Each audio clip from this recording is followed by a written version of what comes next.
Hello everyone, and welcome to 29th Lucknow MuleSoft Meetup and the first meetup for the year 2024. First of all, wish you all a happy new year and thank you for attending the session on Sunday. So our topic for today's session is cloud of computing and deployment in endpoint platform, and our speaker is Ankita Mishra. And this meetup is a part of our MIA certification preparation series. So yeah, next slide, please. Before we start, some safe harbor statements. So both the speaker and the host are organizing this meetup in individual capacity only. We are not representing our companies here. This presentation is strictly for learning purpose only. Organizer or presenter do not hold any responsibility that same solution will work for your business requirement. This presentation is not meant for any promotional activities. Some housekeeping. So the recording of the session will be available over the meetup page, which I've shared you over the chat. So before 24 hours, you will get the recordings. We have given you mic access. So if you have any questions, just feel free to ask them, or maybe you can put it over chat and we'll try to answer that. And make it more interactive. The session is for you and you are giving so much time. So let us have it more interactive. And once the session is over, at the end, you will get a feedback form. So please let us know what your feedback regarding the session, regarding the series. And if you want any other topics in future, let us know. We'll try to have that as well. Talking about the organizer, so Akub and myself, we are the organizer for this meetup. So I'm just skipping this part. Over to you, Ankita, now. All yours.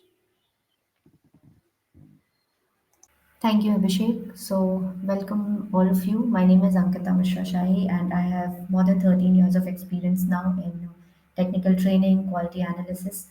I'm a contributing MuleSoft mentor, a webinar speaker. I have completed my certifications, various MuleSoft certifications, and apart from that, I have already completed my design thinking and leadership training certifications. So let's move on to the agenda, what we are going to cover today. So as Abhishek has already mentioned, this is part of our MIA series. So this series is created to help you getting MIA certified. MIA, as we all know, it's MuleSoft Integration Associate certification that is actually curated for people coming from non-technical or non-integration background who are directly or indirectly associated with working with MuleSoft, and it is an attempt of MuleSoft to make everyone aware of the technical jargons that you use on a daily basis when you communicate with your clients and your stakeholders, right? Your project managers, your delivery managers, your developers, your technical team members. So that is the reason this particular certification has been curated. We have already completed two parts of this series where we completed and we talked about introduction to MuleSoft, we learned about C4E, we learned about Anypoint platform. So if you have not attended to those training or if you have missed that, please feel free to go to the link which Abhishek has already shared with you, and you can find the recordings of those sessions here. So even though you were not there in previous sessions, this session is quite independent, and we can actually talk about cloud computing and the related topics today. So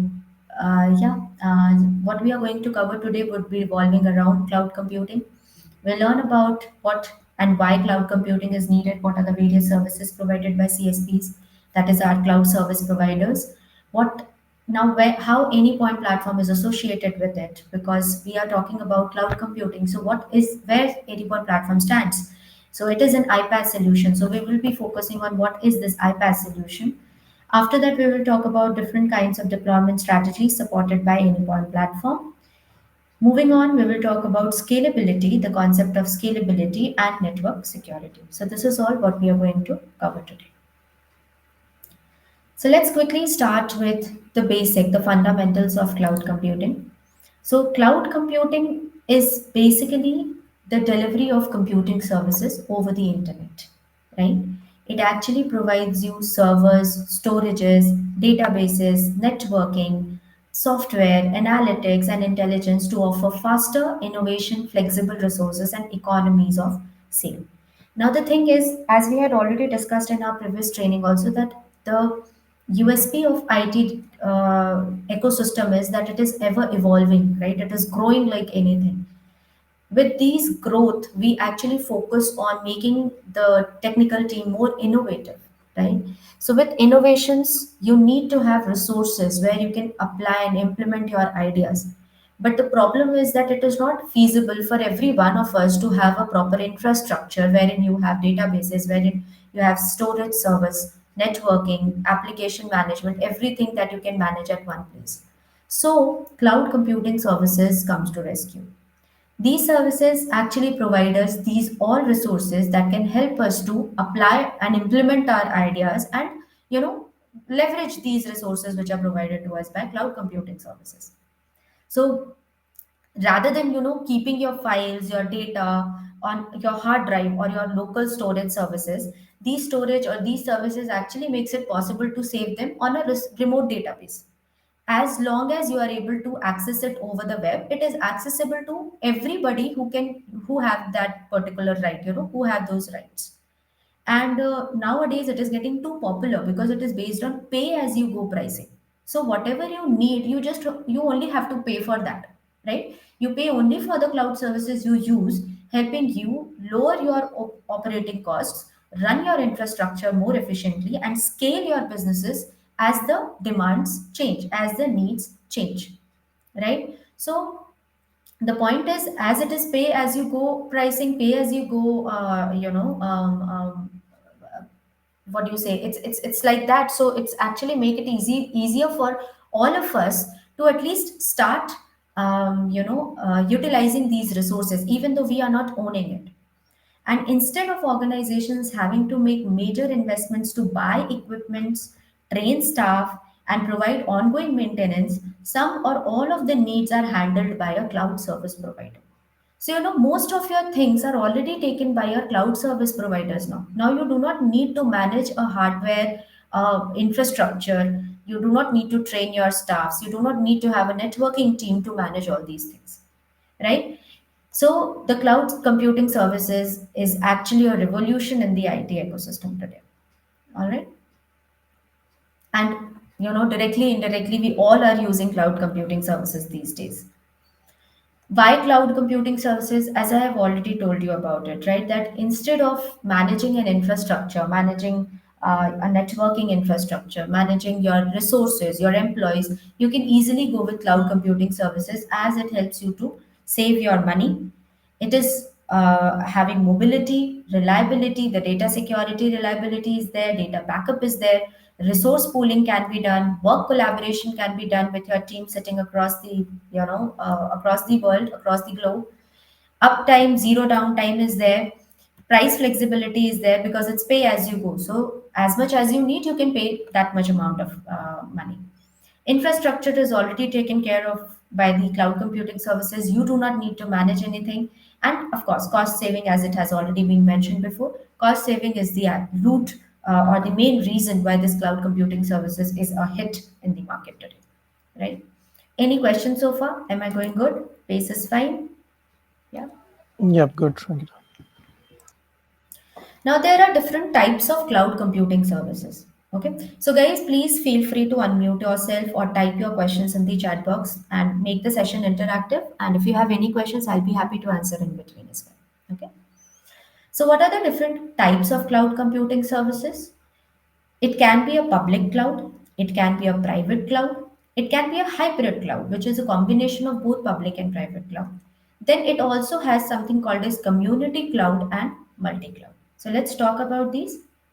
What is a public cloud? As the name itself says, right, that the computing service offered by a third party providers over the public internet, making them available to anyone who wants to use them. Okay, it's a public cloud. So anybody can access that particular third party providers, the some services provided by the third party providers, and they can leverage the resources. However, the private cloud, as the name again itself suggests, some of the organizations they would definitely do not want to go public. They might want to have some confidential or critical data that they want to store it in their private location. So, for those kind of arrangements, computing services offered either over the internet or a private internal network and only to selected users instead of the general public. So only a particular organization or a particular set of users who would like to use or go ahead for the private cloud, that particular resources, those particular computing services will only be offered to them. Either it could be over the internet or it could be over the private internal network. Like in our organizations, in all our organizations, we have private cloud system, right? Because you have private internal network through LAN, and you can access those servers, you can access those computing services. Then you have hybrid cloud, which is the combination of your public and private cloud. It is a heterogeneous computing service of certain elements in the private cloud while moving less sensitive applications to the public cloud. So, what organizations can do? They can go for the mixture of both public and private cloud. So they can opt for public cloud for all their general information, general data management, and for any kind of critical and confidential data, they can move on to the private cloud. So it's a combination of both your public and private cloud, which is again feasible and provided by your cloud service providers. Then we have multi-cloud. So what is a multi-cloud? Again, as the name itself says, right? Multiple cloud service providers. So it could be a particular situation where your organization can use these services from multiple public cloud service providers. For example, you being in an organization or an individual can use AWS as well. You can use Google Cloud, as well as you can also use Microsoft Azure Cloud, right? So you are actually using the combinations of multiple cloud computing services provided by multiple cloud service providers. So this will be called as multi-cloud. Last, you have a community cloud, which has been very new, and it has been recently being, it is being kind of a hit in the market these days. So what it is for? Some organizations, they share, support a particular community with same concerns, missions, policies, security requirements, and compliance considerations. Okay, so it's like that there are different organizations, but let's say that they all have certain services to provide to a particular community. So for that, they can create a community cloud, and all these organizations can start sharing their data, their concerns, their policies, their missions, their requirements, their compliance considerations, everything over there in that community cloud. So this community cloud will be shared among different organizations sharing the same principles or the similar, rule of work. Okay, so these are the different kinds of cloud computing which is provided to us by different cloud computing service providers in the market today. All right. Now, what are these cloud computing services? So we can categorize these cloud computing services into three segments. One is infrastructure as a service. Second is platform as a service, and third is software as a service. What is infrastructure as a service? Infrastructure service is nothing but they are just going to provide you an infrastructure. In infrastructure, they will provide you servers, they can provide you networking, storage, data center fabric, load balancer, firewalls for security features. But they are only going to provide you an infrastructure. Now, on top of that infrastructure, you can decide what you want to do on top of that, right? You want to install a platform, you want to do a platform setup, and then you want to build your own software on top of that. So infrastructure is just like an empty room. Now what do you want to do with that room? It depends upon you. How do you want to do a setup inside it? Okay, so these infrastructure as a service is provided by Amazon Web Services, like EC2 instances that we have, Microsoft, HP, Verizon, Entity Communications. So these are different organizations or cloud service providers which can provide us this IaaS, as abbreviated for infrastructure as a service. Then we have platform as a service. So what is platform as a service? As the name says, it already comes with a platform. So infrastructure along with a platform is already curated for you. It can have some middleware technologies, Web 2.0, application, runtime, any kind of development tools, any kind of database, Java runtime, all or either all of them or any one of them or anything else that is already being installed and that setup is already done on that infrastructure.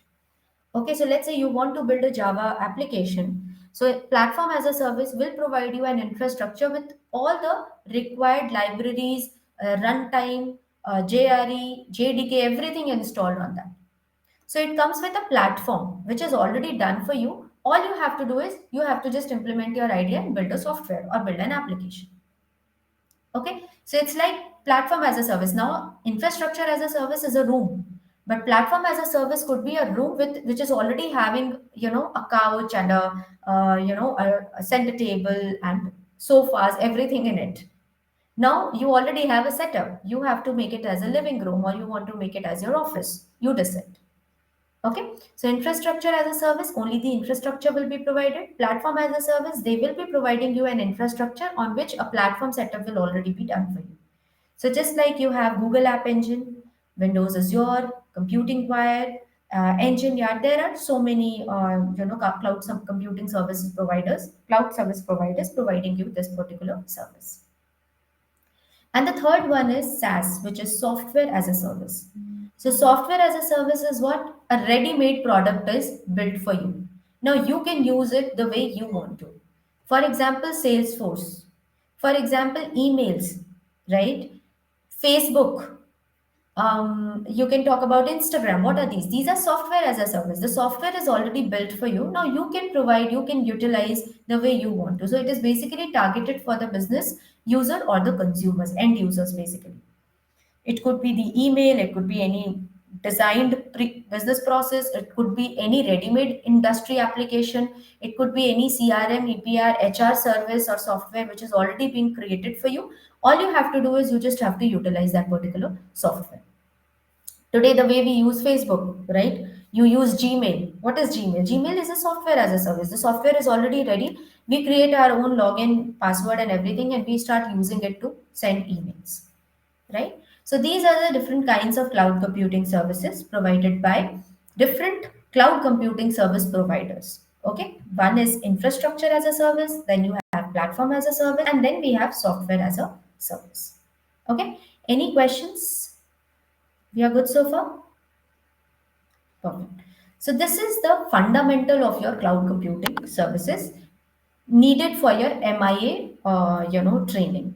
Because cloud computing is itself a huge subject where we take different what do you say we have to do a deep diving into it. But right now we are just restricted to our MIA syllabus. So let's move on to the next topic, which is IPaaS. IPaaS stands for Integration Platform as a Service. And right from the beginning of this particular series, we have been talking about integration, which is MuleSoft. So, what is this iPaaS first of all? Again, name itself says, right? It is an integration platform as a service. So, this iPaaS helps the organizations to connect different applications, data, businesses, business processes, and services, whether they are hosted on premises or in a private cloud or within a public cloud environment. So it is kind of a platform that actually integrate different kinds of data, business applications, services hosted anywhere across the globe. I mean, across the IT ecosystem, it can integrate everything at one place. This is integration platform as a service. It is a self-service cloud-based solution. Okay, it is a cloud-based solution that standardizes how applications are integrated. So this particular service actually help us to integrate the applications, data, services hosted anywhere across the IT ecosystem at one place. So you can say that this is an upgradation of this platform as a service, isn't it? The platform as a service used to provide us an infrastructure with a platform on it, but now integration platform as a service gives you a structure, and on top of it, it provides you an integration platform on top of it. And let me tell you that Cloud Hub is one of the first integration platform as a service provided by MuleSoft. Okay, so let's try to associate this concept of iPaaS solution with our Anypoint platform. What is Anypoint platform? We have already spoken about it in our last session. It is a unified single solution for iPaaS. Okay, it is the only solution I would say which is present in the market which gives you integration platform as a service, because this is a single solution that provides you to integrate your application with any other application, data, database, protocols out there in the market. You remember that last time we had also talked about the concept of connectors. So what are connectors? Connectors are the USP that is making your platform, implementing this iPaaS idea. Because of this connector, you are able to connect your Mule application to any other applications out there in the market. And not only that, Anypoint platform also help you to manage full life cycle API management. So right from the design phase to development phase to deployment phase, everything can be managed at one place, which is our Anypoint platform. Okay. Till this point, do we have any questions, any confusions? Everybody's with me? Okay. So if I have to divide this Anypoint platform into two parts, I can, sorry for the background noise, one second. Yeah. So I can actually divide it into two planes. One is the control plane and second is the runtime plane. So what is this control plane? As again the name says, the plane from where you are able to control everything. Now before I explain this to you, let me give you an analogy. Imagine you have a remote control car, okay, and that car, I mean, you can actually control it remotely from anywhere. Let's say you want to run that car in a park, but you want to sit in your living room. You can do that, right? You have the remote control in your hand and your car is somewhere out in the park and you are able to move it towards left, towards right, towards, you can accelerate it, deaccelerate it, apply brakes, whatever you want to do, you can do it through your remote control while sitting in your living room. Similarly, when we deploy an application in the real time, I would like to control it from somewhere. And for that, we have this control plane. All right. So the application where you are deploying the application, that will be called as runtime plane. And from where you are trying to control the application, that will be called as your control plane. So your runtime plane is a park and your control plane is your living room. Okay. So in your control plane, you have your remote control, which is your living room, and your runtime plane, where is the park where your application, your car is actually running. Now, if we have to divide this Anypoint platform into control plane and runtime plane, so this is how we can actually, segregate. So in Anypoint platform, you have design center that helps you to design your API specifications. You have studio that helps you to develop the actual application.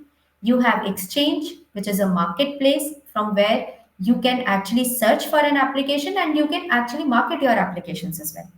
And then you have a management center where you can manage how the applications are getting deployed, where the applications are getting deployed, what are the securities that we are applying on top of our applications.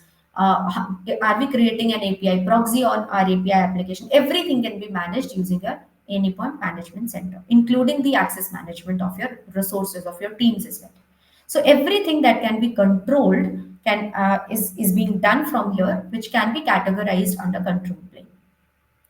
And then you have a runtime plane. So what is the runtime plane? It's the park where your car is running. So it's the actual area, the region where you have deployed your application. So this runtime plane will involve this runtime engine that will help your application to get deployed and the respective runtime services, probably including your object stores where you can temporarily, store your data while runtime, as well as persistent queues that is actually helping your data to transfer, to move from one location to another location during runtime. So this will be the part of your runtime plane. Okay, so the concept of control plane and runtime plane is clear. Control plane, from where you can control your applications once it is deployed or before it is getting deployed, you can design it, develop it. And runtime plane is the region, the place where you are actually going to deploy the application. Okay. Now there is one catch. Remember one thing, that when we build an application, then the actual data that we are dealing with, okay, the critical data, the confidential data, or the runtime data that we are dealing with, which it will always reside in the runtime plane. That's quite normal, right? Because you're working with that data. Your data is getting managed over there. Your data is getting manipulated over there. So that will be there in your runtime plane. So wherever you are deploying the application, your data will be there. Okay. But the metadata related to your application, for example, the logs, the error count, the CPU usage, the memory usage. So whatever is the metadata of your application, they all will reside in your control plane. So wherever your control plane is residing, they will, or whoever is accessing your control plane, they will have the access to the metadata of your application. And wherever your application is getting deployed, whoever is able to access your runtime plane, they will be having the access of your actual data, which is getting manipulated, managed, updated during the deployment. Okay, just be clear with that, because that is what is going to, sorry, what happened? Yeah, sorry about that. So why I'm telling you this particular concept? Because this concept will actually help us to understand the different kinds of deployment strategies that we have in any point platform. Okay, I hope this control plane and runtime plane concept is clear. The concept of data and metadata is clear. All of you, everybody is with me? Yeah, perfect. So now let's talk about the deployment strategies. First of all, what is deployment? Deployment is a process to make your software or application available to its intended users. Okay, so let's say you are a developer and you are developing your application on your local system. Okay, naturally, we as developer, we would definitely want to develop our applications locally, not on a web-based applications. So what do we do? Once your application is developed, you deploy it locally on your system so that you will be able to test it. You will be able to see if your application is working fine or not. True. Now, once the application is being developed, what do you have to do?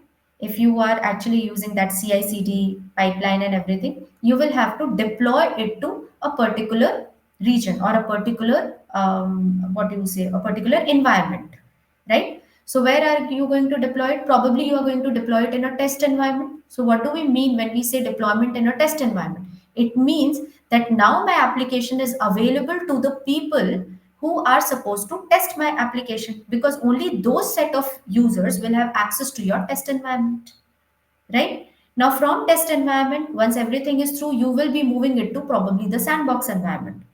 Now in sandbox environment, it is exactly, it will give you the look and feel of your production environment where you can integrate your application and test it further. So what is a sandbox environment? It means that now your application is available to the users who have access to your sandbox environment. And after that, what do we do? We move it to the production environment. What do we mean when we say production environment? We mean to say that now my product is live, right? That is the term that we use, that now my product is GA, it is live. It means what? It means that now the intended user, the end user of my application is supposed to access this particular application. So what is deployment? In a very simple term, it is a process to make it available to its intended users. Okay. Now, there are different kinds of deployment options which are supported by Anypoint platform. One could be fully cloud based, second could be fully customer hosted, and third could be a hybrid model. Okay, so let's talk about these one by one. Till this point, anyone, any questions, confusions, inputs, everything is welcome. Yeah, perfect. So let's talk about fully cloud hosted or Cloud Hub. Now, what is Cloud Hub? Cloud Hub is something which is a service associated with our Anypoint platform. So if you are using Anypoint platform, if you are a subscribed member of Anypoint platform, then by default you are able to deploy your applications to Cloud Hub and you can leverage this Cloud Hub benefits. Cloud Hub is nothing but under the hood it is AWS, Amazon Web Services EC2 instances. So we know about AWS computing services, right? So you may say that MuleSoft or our Anypoint platform has a tie-up with AWS, and AWS has given certain EC2 instances to our MuleSoft, which we term as Cloud Hub. So Cloud Hub is just a fancy name you can say which is given to the EC2 instances of AWS that we use in Anypoint platform or that we use in MuleSoft to deploy our applications. Okay, so Cloud Hub is nothing but it is MuleSoft hosted Mule runtimes on AWS EC2 instances. And as I had already mentioned before, that this is the first, and I believe it is the only iPaaS solution which is available in the market today, integration platform as a service. So this particular platform, this particular cloud computing service comes with an integration platform associated with it. So you can not only create your own Mule application, but you can also connect your application to various data, network, database hosted anywhere in the IT ecosystem, whether it is on premises, whether it is a public cloud, private cloud, any other cloud service provider, we can integrate our applications with them. Since it is AWS EC2 instances, so it will have all the benefits of it. It will be fully managed, it is isolated, multi tenanted, globally available, secured, and highly available. It is quickest and easiest way to get apps up and running. If you are using MuleSoft to develop your application, then CloudHub will be your quickest and easiest way to make your applications deployed and leading to your time to market. So it will lead to the lesser time to market basically. Of course, no hardware and it is cost effective because it is a cloud service provider. Zero downtime.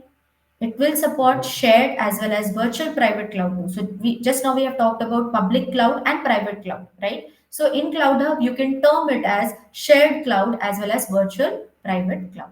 So here you can also use the services as multi-tenants so that you can use the shared worker clouds, as well as you can also go ahead with a private cloud which is called as VPCs. So in VPCs, you can have your own virtual private cloud where you can, where there will be the restriction of access from the outside world.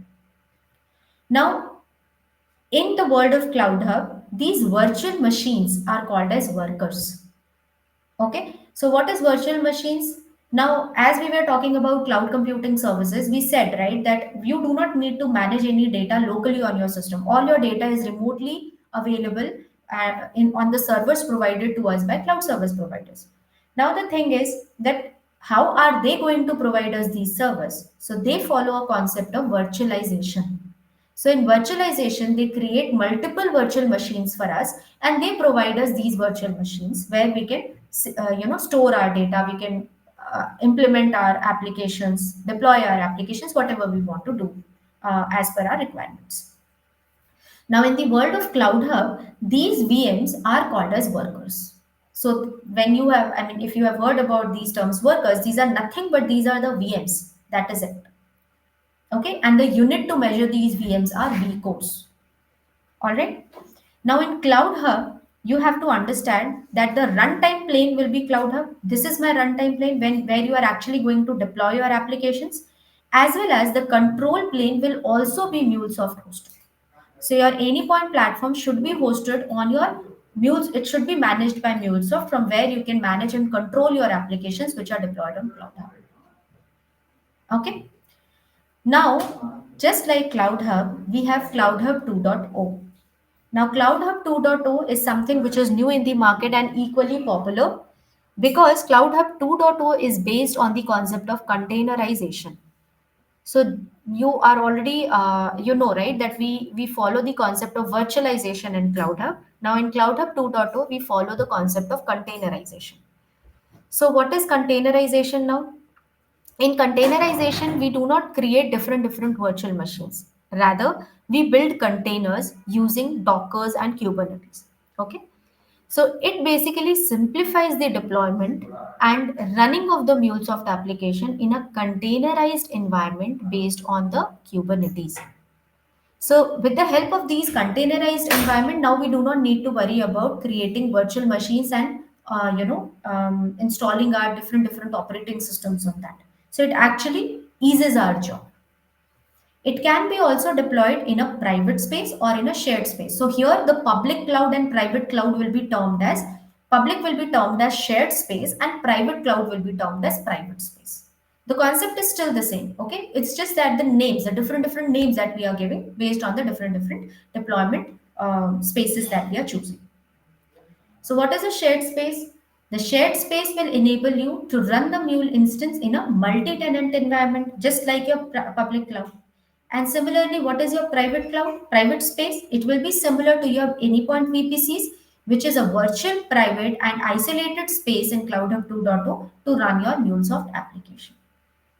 Okay, so this Cloud Hub 2.0 will have all the features of Cloud Hub. The only difference is one is virtualization based and one is containerization based. Okay, any questions? Any confusions? All right. Now the question is when to choose Cloud Hub. If client is fine with their data and metadata leaving the on-premises environment, because both, you know that Cloud Hub, both runtime and control plane are managed by MuleSoft. So if your client is okay with sharing or is okay with MuleSoft to manage your data and metadata both, then they can easily go with Cloud Hub. Second, if there is no separate infrastructure management or network management team, now let's say it's a startup, and as a startup, you do not have any infrastructure setup as of now, right? As I told you before, also that we are focusing on innovations. Now, it is not necessary that we are equipped with all the resources, resources with us. So in that case, we can easily go with Cloud Hub because you do not need to manage any network, any infrastructure, any servers. You do not have to have a proper team for that. Nothing. Next, if the organization is a startup and new to cloud service management, same thing, right? That if you are a startup and if you are very new to cloud service management as well, so that you cannot go ahead with any other cloud service providers, you can easily choose Cloud Hub. No legal government regulations involved with data because sometimes there are some GDPRs involved, right? You cannot share your data or your data cannot leave your premises due to legal constraints. So in those cases, if there are no such, compliances or there are no such restrictions, of course, we can go ahead with Cloud Hub. If we do not have time and workforce to set up the entire cloud infrastructure, the same thing, if we do not have, the proper infrastructure setup, cost is a matter of concern, we can easily go with Cloud Hub. And if there are smaller number of applications and investing in a separate cloud infrastructure is a costly affair, then again we can go ahead with Cloud Hub because it is already a pre-created setup for us, right? If you are already working with MuleSoft and you are okay with this GDPR thing and everything, then we can easily go ahead with Cloud Hub because all the setups are already done for us. We do not have to worry about the infrastructure, server, network, team management, nothing. Everything will be taken care of by MuleSoft. Okay, so when you as a stakeholder are talking to your clients, you have to make them aware and educated about the benefits of using cloud apps. Okay, and of course, adding on top of that, since we are preparing for certifications, these questions or these topics are very important from your certifications perspective as well. Okay. Next option is fully customer hosted. Now, again, go with the name. It means that the customer is taking the responsibility of both the data and metadata. The customer is very particular that I'm not going to share my data or metadata with anybody. So I'm going to take the control of everything. So here it can be categorized into two parts. One, it could be fully on premises where the runtime plane and control plane both are on premises, and it could be fully infrastructure as a service. So what can be done that your customer can have a tie-up with any other cloud service providers and they can have their applications deployed anywhere else, right? Like it could be on Google Cloud, Azure, AWS, anywhere else. But the customer is making sure that the control plane is managed by themselves. Okay, in both the cases, everything is customer hosted. Customer is taking the full control of their data and metadata both, because now we know that data will always reside in the runtime plane and metadata will always reside in the control plane, right?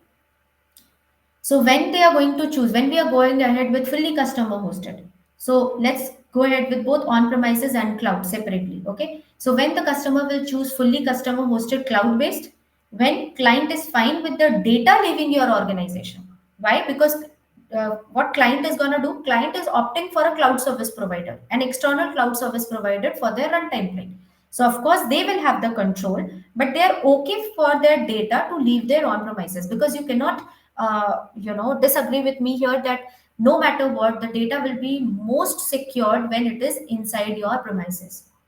True. Wherever else your data is residing, it is not as secured as your data will be secured when it is located internally under your arena. So if your client is okay with that, then they can go ahead with cloud based customer hosted. When it is again a startup and the client is planning on the cloud migration, when client has limited number of applications, because for cloud services it is always easier when you have limited number of or smaller number of applications. When there are regulations on data, when client does not have MuleSoft hosted customer plane, and when client has a cost related obligation. So for all, because cloud computing services, we have already talked about it, right? That it actually helps us to manage all our resources at one place. So definitely, if the customer will choose for fully customer hosted infrastructure as a service, then they will leverage all the benefits of cloud computing services. Plus, they will have to understand the data regulations and the data accessibilities. However, they can also choose for fully customer hosted on premises. That will be one of the most secured way of dealing with their data. The data and metadata both will not leave the organization in on premises.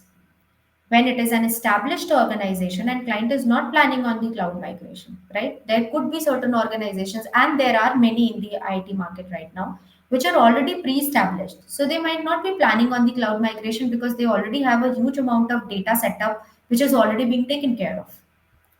When client has decided to use the existing on-premises infrastructure, same thing, the client already has the setup ready and the client is going to use the same setup, which is with the same infrastructure which is already being taken care of.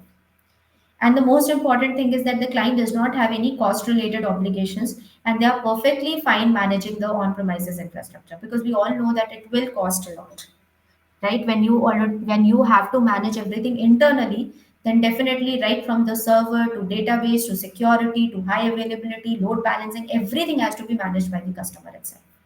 But if the customer is okay with that, or he already has that setup ready, or the customer already has that particular amount to be invested, then of course they can go ahead with on premises. All right. Now comes runtime fabric. Now, what is runtime fabric? As we were talking about this on premises, fully customer hosted on premises and infrastructure as a service, there is one thing that we have to understand, that the entire overhead or entire trouble or difficulties or challenges has to be taken by the customer, right from managing their application and data. It is their concern to manage all the servers, infrastructures, platform setup, platform upgradation, updation, patching, everything has to be managed by the customer itself, end to end, right? It is the customer's headache. Now, to help our customers, MuleSoft has launched something called as Runtime Fabric. See, mostly why customer will choose, one of the most important benefits of having fully customer hosted is that both your data and metadata shouldn't leave the organization in on premises, right? This is one of the most critical, reasons why the customer would might not go ahead with the with Cloud Hub or any other, third party. So to overcome that challenge, MuleSoft has launched Runtime Fabric. Now, Runtime Fabric is based on the concept of containerization. It actually enables you to deploy your Mule applications and API proxies to a Kubernetes cluster that you create, configure, and manage. So it's like that MuleSoft will provide this container to the customer. The customer can either, create this runtime fabric on their infrastructure as a service, or they can also create this setup on their on premises. When they do this setup internally, then still customer hosted, right? The data is not going to leave the premises, that is for sure. The data is critical. The data will not leave their premises. They are actually doing this setup internally in their own arena, whether it is infrastructure as a service, that is cloud based, or whether it is on premises. But what MuleSoft does, MuleSoft provides this container, this setup, and this setup is an iPaaS based, integration platform based environment for all customer managed infrastructure, where it is a bare metal server or a VM or a third party CSP, cloud service provider. So RTF is based on Docker containers and Kubernetes for orchestration, and has been packaged and maintained in such a way that very little or no knowledge of Docker is required to run RTF. Now, since you are using RTF, it is not mandatory for you to be a Docker or a Kubernetes expert. You do not need to worry about that. It is based on that particular architecture, but the thing is that it is very easy to use even if you do not have the knowledge of working with Docker. The only thing is that runtime fabric, the control plane will always be MuleSoft hosted. Okay. So in this situation, MuleSoft kind of eases the job of the customer. If the customer is okay with their metadata leaving the premises, because the metadata will be managed by MuleSoft here, right? Because your control plane is going to be managed by MuleSoft. So if the customer is okay with that, then shoot, they can easily go with runtime fabric. The RTF will all make sure to do all kind of deployments of Mule runtime engine, upgradation, updation. Everything will be managed by MuleSoft, and everything will be managed by RTF.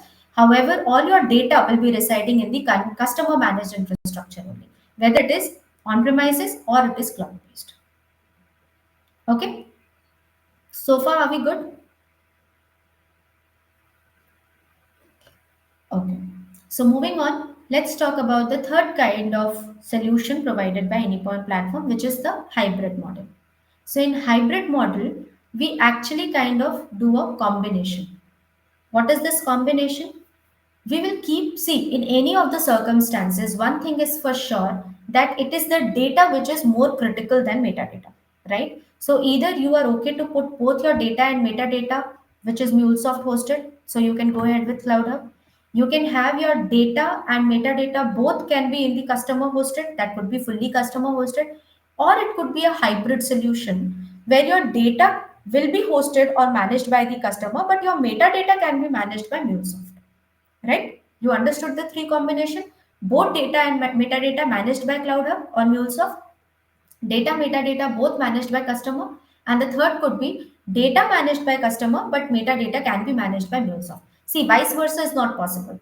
I don't think there would be any organization who will say that, okay, I will manage the metadata, you take my data. That's not going to happen, right? Because data is the key. Data is everything. So the third thing, which is the hybrid model, it focuses on this concept where you can use the combination of both customer hosted and MuleSoft hosted. So your runtime plane will be customer hosted. It could be any, cloud service providers, but your control plane will be MuleSoft hosted. Even this is supported by Anypoint platform. Anypoint platform says that, hey, it is not necessary that you deploy everything on Cloud Hub and then only I'm going to support you. You deploy anything outside the market.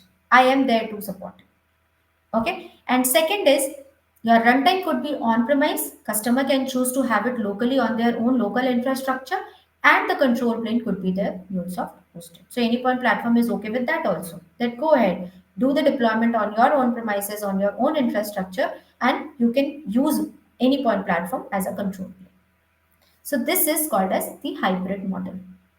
Okay, and we can say that RTF is a kind of a hybrid model, right? Where your runtime plane is still customer hosted, but the control plane is MuleSoft hosted.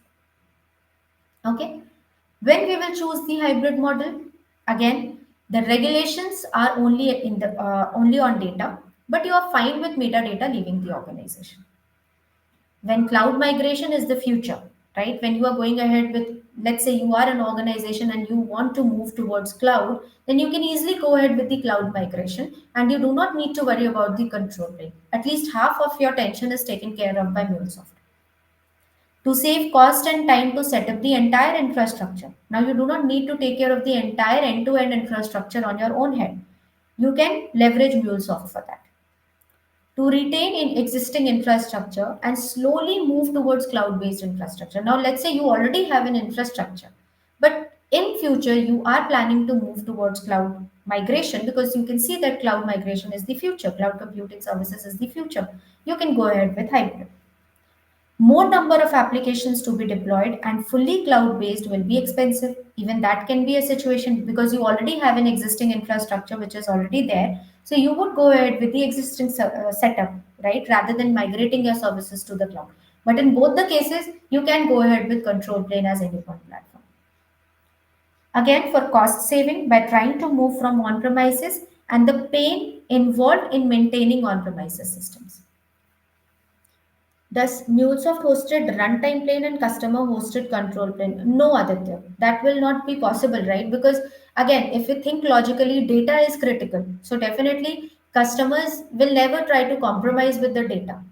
Either they will okay with moving both data and metadata, can be managed by MuleSoft, or they can choose to have data in their own premises and can should be okay to go ahead with metadata leaving the premises, right? So vice versa is not allowed, and it is not logical as well. Okay, does it answer your question, Aditya? Okay, I believe yes. All right. Okay, thank you, Aditya. Can you please explain about the AKS? AKS, you want to understand about the Kubernetes architecture, Prashant? Uh, Amazon. yes, Sankita. Okay, so AKS is nothing but if you talk about RTF, so when MuleSoft actually does this RTF setup, it actually provides this containerization, containerized appliance to us. It is also supported on GKS, that is Google services, Google Cloud Services, Amazon Cloud Services, as well as your Azure Cloud Services.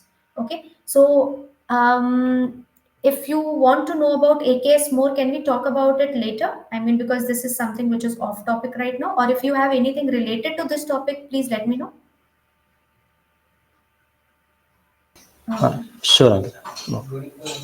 yeah. So, do you have any specific question related to AKS, Prashant? No, I just wanted to know a difference between RTF and AKS. Oh, okay. So I think that should be clear, right? AK is the Amazon provided Kubernetes architecture. Now, RTF, using RTF, I mean, we can use RTF setup on AKS, GKS, as well as your EKS, right? That is Azure, AWS, as well as your Google Cloud. Right now, we are supporting all three of them. And this runtime fabric installation or appliance installation or setup can be done on any of these three cloud service providers. Okay. And on top of that, we can also do that on bare metal or VMs as well. Yeah. All right, so this is all about the deployment strategies. Do we have any more questions related to deployment strategies? So from MIA perspective, these topics are critical. Okay. Again, as I have repeated it in my last sessions also, they are not going to ask you very technical questions because I have already explained, right, that this particular training and certification exam is targeted for the people who are coming from, a non-technical or a non-IT or a non-integration background. However, it is important for us to understand and know that how it works, right? So the questions will be very conceptual, and they may ask you questions related to these circumstances, right? That under which circumstance the customer would choose a hybrid model or a cloud hub model or a fully customer hosted model. So, in order to understand, because see, as a stakeholder, there could be a situation when you are at the front and you are talking to the client, so you have to understand these things to educate the client, because until unless you don't know about something, how are you going to explain it to them, right? So behind the scenes, the developer says, "Hey, we'll go ahead with this particular kind of structure or architecture," but why? It is you who are talking to the client, so you cannot say the client that you know. I'll get back to you, or the developers will talk to you about it. These are the basic principles, these are the basic concepts and the fundamentals that you have to understand, and you have to explain it to your clients, even though these are not very technical. Okay. Now, let's move on to the concept of scalability. As the name again says, scalability, right? Increasing or decreasing something. So, what is scalability? It refers to the ability to increase or decrease IT resources such as your computing power, storage, network capacity as needed to meet the changing demand. See, in the IT industry, we never know which business will, is gonna go very high and which business might not work. So that's where cloud computing services comes into the market. Because imagine you are a startup and you have done all your infrastructure setup, and suddenly your idea is not working. Your idea might not work during that period of time. What would you do? That would be a challenge, right? Similarly, imagine your business is suddenly growing very high. For example, I'll give you the example of the pandemic situation. Imagine during the pandemic situation, everything was online. right from buying groceries to watching movies. We were doing everything online, ordering foods. So before pandemic, imagine the kind of demands Zomato or Swiggy's were getting, and during pandemic the demands increased. The demands were increased exponentially.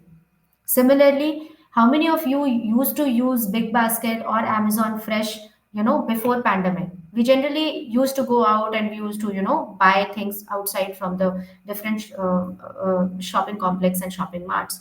But suddenly during pandemic, imagine the kind of demands they started to get. That's where scalability concept came into the picture. You saw how gracefully everything was managed. How? Because they were scalable. The moment the demands increased, they were able to increase their computing power, their storage, their capacity to deal with their customers, to their services to cater to their clients. Similarly, after pandemic, they were able to reduce it also. If they were not needing that particular resource, then why to waste money on that? Because you use pay as you go pricing, right? Pay only as much as you need. So this is the beauty of scalability. You can go up and down as per the requirement. Okay. The goal of cloud scalability is to make sure that the cloud service can scale cost effectively and ensure the service can handle greater loads without making significant upfront investment in the hardware and other infrastructure. Now imagine if everything was was having their on premises setup, it would have been difficult for them to manage the loads, as well as it would definitely not be a cost effective matter. But because of this cloud computing services, everything has been made so easy for us. Now, there are different kinds of scaling. One is the vertical scaling, second is the horizontal scaling, and the third one is the diagonal scaling. Now, what is a vertical scaling?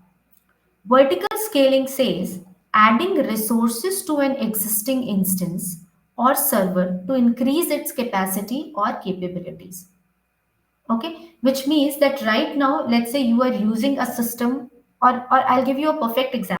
For example, let's say you are using a mobile phone, okay, and your mobile phone has, let's say, 8 GB of data. Now let's say you want to click pictures, and now what has happened, your space is filled. Okay, your 8 GB space is finished and your memory is gone. So what will you do? Generally, what do? We add an external memory device to it, right? Initially we used to have memory cards, right? So what we used to do, we used to add that memory card of, let's say, 64 GB, which was an extension to our mobile memory space, and now you have 64 plus 8 GB space in your mobile. So what did you do? You had the same system, right? You were using the same hardware, but you just increased their memory space by adding one extra memory chip. This is called as vertical scaling. Okay, you do not have to go ahead and add any external device or any external server. Rather, you are still using the same phone, you just increase the size of the instance. Okay, so vertical scaling means adding resources to an existing instance or a server to increase its capacity or capabilities. It helps applications run faster and handle more bulk processing. So imagine, I mean, remember that example. You have your 8 GB memory is able to accommodate only 100 pictures, but now since you have 64 GB memory, you can have, pictures up to more than 1,000. Okay, this is the beauty of your vertical scaling. Then comes horizontal scaling. Now, let's say you have to record a video and you have to play music at the same time. Are you able to do it with the same phone or the same device? I mean, generally, I'm giving you an example of a phone. So as far as I know, I have not used a phone where you can record a video and play a music at the same time. Please let me know if you have any such app or any such device that you know of. But this is something that I think we don't have. So what do we have to do? You use another phone for that, right? One phone you will use to record the video, and second phone you might be using to play music, right? So it's kind of a load balancing that you are doing, right? You are kind of balancing the load. So that kind of scaling is called as horizontal scaling. It is the ability to scale out a system by adding more nodes or servers to the system. It improves the performance and handle increased traffic by load balancing. So in horizontal scaling, you have multiple servers added to your existing infrastructure, and each server will be capable to balance the load and increase the performance. Understood? So in vertical scaling, you will add an instance, the size or a particular instance to your server to increase its capacity. But in horizontal scaling, you will add more servers to your infrastructure. And the third one is diagonal scaling. So in diagonal scaling, as the name says, we do both of them. So how do we do that? We first do a vertical scaling to understand the capacity of a server. And based on that vertical scaling that we have done, we try to add the corresponding servers to my infrastructure. So it will enhance the performance as well as it will distribute the workload as well. Okay, so as the name, as the definition says, system is scaled vertically and horizontally. It improves the system's performance by adding more resources and failover capability of cloud infrastructure. Understood? So there are three kinds of scalability. One is vertical scaling, second is horizontal scaling, and the third one is the diagonal scaling. Okay, any questions? Any confusions? Important topic from the certification exam perspective. Okay. Let's move on to the last topic of the day, which is the network security. So, throughout uh, the session, we were talking about cloud computing services. So, definitely, security is one of the concern and the feature that cannot be ignored, right? Because you are actually dealing with your data and important metadata, confidential data, and you are believing and you are relying on some other third party where you are moving your data to. True. So, network security refers to the measures taken by any enterprise or organization to secure its computer network and data, both using hardware and software systems. Network security basically focuses on something called as CIA, very important. CIA. CIA means confidentiality of data, integrity of data, and availability of data.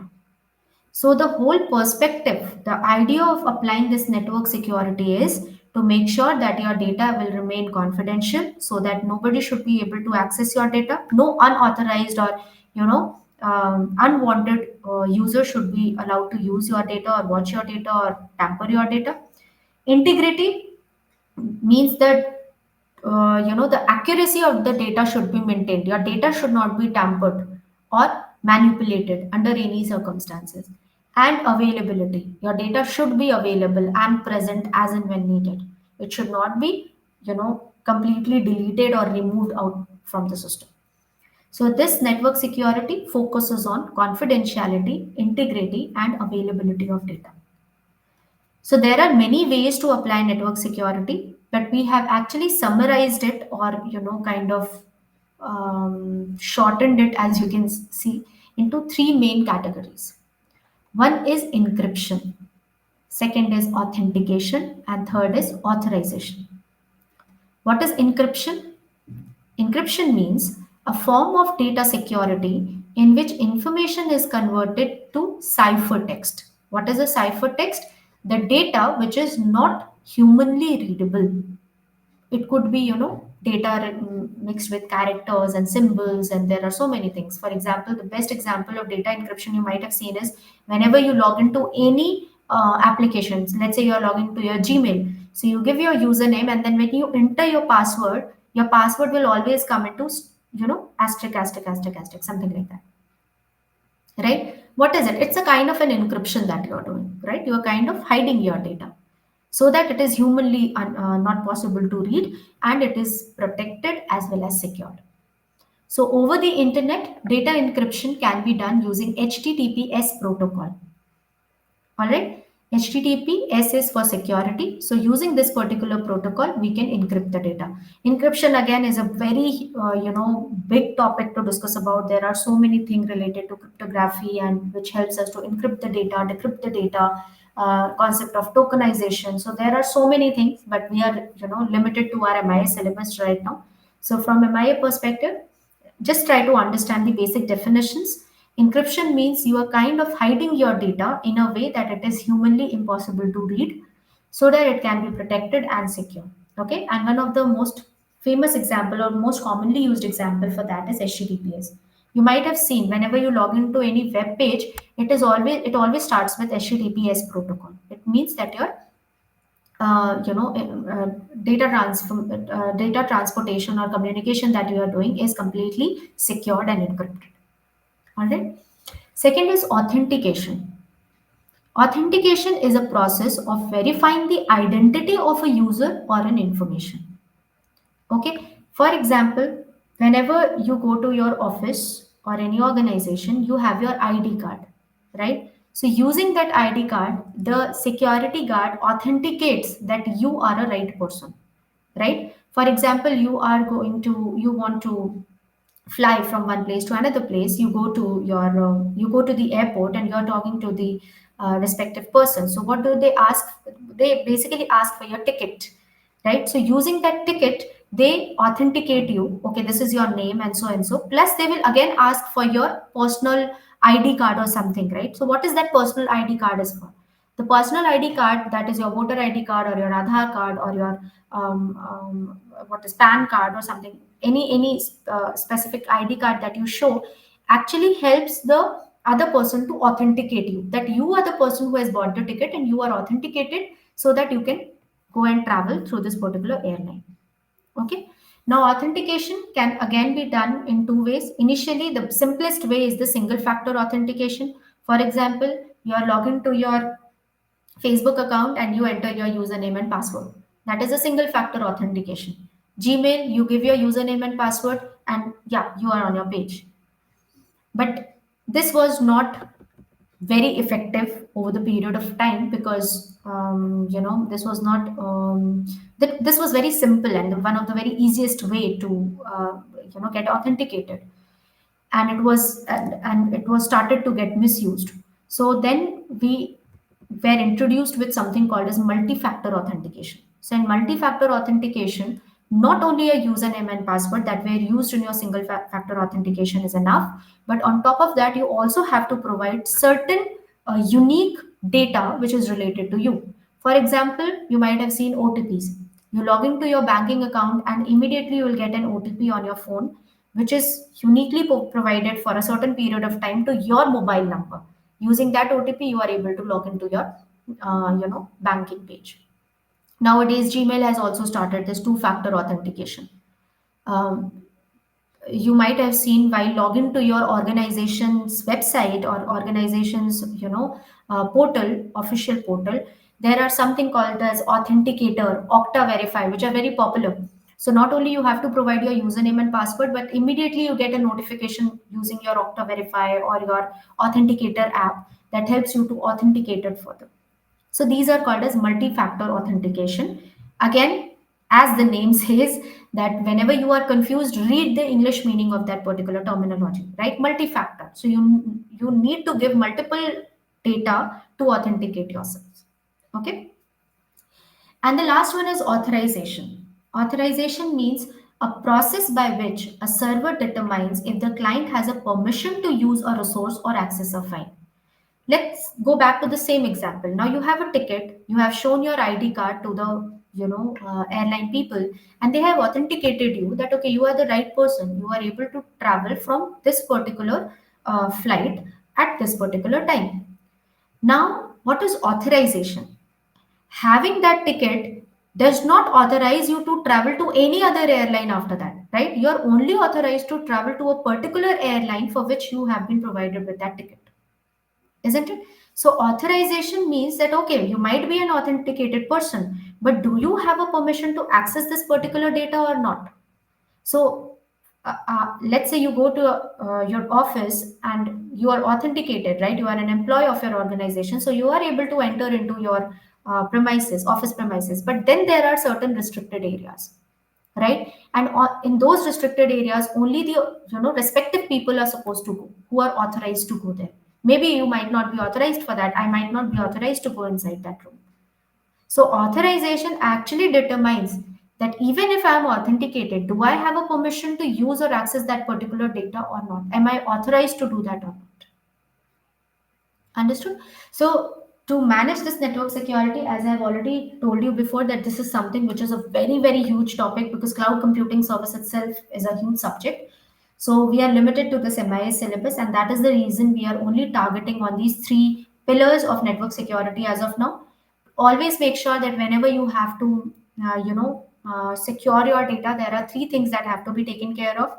Authorization, that makes sure that if the person or the client has a permission to use that data or not. Authentication, which means that if the client itself is an authenticated, or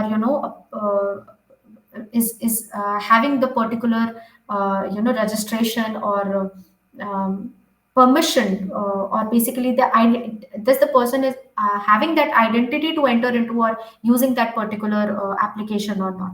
And the third one is related to your own data. So even if the person is authorized, even if the person is authenticate, but your data should be secured and encrypted enough so that it should not be misutilized or mishandled. Okay, any questions, confusions? Okay. So this is it related to cloud computing services. What we did today, all the topics that I have covered today, you can find all the topics in this link, which is trailheadsalesforce.com. I'll copy this link and I'm going to share it with you. And in this particular Trailhead portal, you can go ahead and find these topics. Learn about cloud iPaaS versus full life cycle, deployment options, deployment models, scalability, and network security. And whatever we have discussed today, you will find under these topics, okay, in this particular portal. So gladly we have completed the third part, and next session we are going to start off with our part four. And in part four we are going to cover project management and certain miscellaneous topics. And after this, I think we will be able to conclude this MIS session. So in next part we are going to focus on agile project development, DevOps, and we are going to talk about something called as observability. We will talk about service mesh and universal API management. Okay. And all these topics that I'm referring to right now, you can find the resources under trailhead.salesforce.com. All right. Any questions, any confusions, any inputs? Please feel free to share. Yeah,